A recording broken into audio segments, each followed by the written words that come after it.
جیسے ہی کشان کو معلوم ہوتا ہے کہ سراج صاحب اپنی دونوں بیٹیوں کی محبت چھیننے پر آ گئے ہیں، یعنی دونوں بیٹیاں جو اپنے خوابوں کا شہزادہ سجا بیٹھی تھی، ان کے خواب دھرے کے دھرے رہ جائیں گے۔ جیسے ہی کشان کو یہ خبر معلوم ہوتی ہے کہ ان کے والد صاحب عاشر کے رشتے کے لیے مان جائیں گے، بطول کا رشتہ دینے کے لیے، اور اب ہادیہ کا رشتہ بطول کے ساتھ ہونے جا رہا ہے، تو دوسری طرف کشان یہ ساری معلومات حاصل کرتے ہوئے کہنے لگتا ہے کہ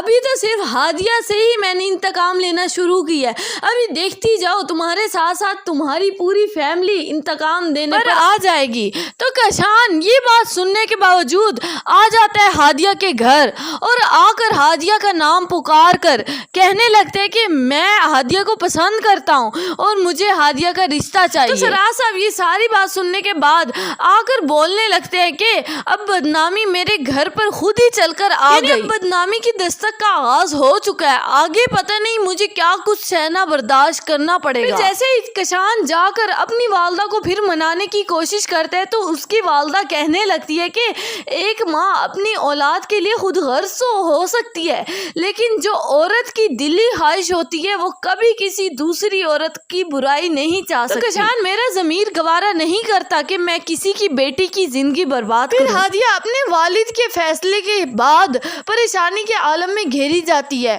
اور اپنی بہن بطول سے کہنے لگتی ہے کہ بطول میں کشان کو پسند کرتی ہوں اور میں اسی سے شادی کرنا چاہتی ہوں۔ تو بطول ہادیہ کی بات سننے کے بعد پھر ہادیہ سے کہنے لگتی ہے کہ ہادیہ پھر تمہیں کشان کو بولنا ہی ہوگا کہ کشان اپنی والدہ کو راضی کر کے رشتے کے لیے یہاں لے کر آئے، مجھے امید ہے ابو مان ہی جائیں گے تمہارے رشتے کے لیے اور تمہیں عزت سے بیاہ کر اپنے گھر لے جائیں۔ ہادیہ بطول سے کہنے لگتی ہے کہ بطول صرف میں ہی کشان کو پسند نہیں کرتی، کشان اور میں دونوں ایک دوسرے کو پسند کرتے ہیں، تو اس لیے میری طرف سے بھی سپورٹ کا ہونا ضروری ہے۔ سمیار صاحب کی کہہ رہا ہے کہ سراج صاحب کشان اور ہادیہ کے رشتے کے لیے مان جائیں گے یا کشان کی حقیقی صورتحال دیکھ کر اس رشتے سے انکار کر دیں گے؟ اپنی قیمتی رائے سے آگاہ کرنا مت بھولیے گا نیچے کامنٹ سیکشن میں۔ اگر چینل پر نئے ہیں تو چینل کو سبسکرائب کر دیں اور ویڈیو کو لائک کر دیں۔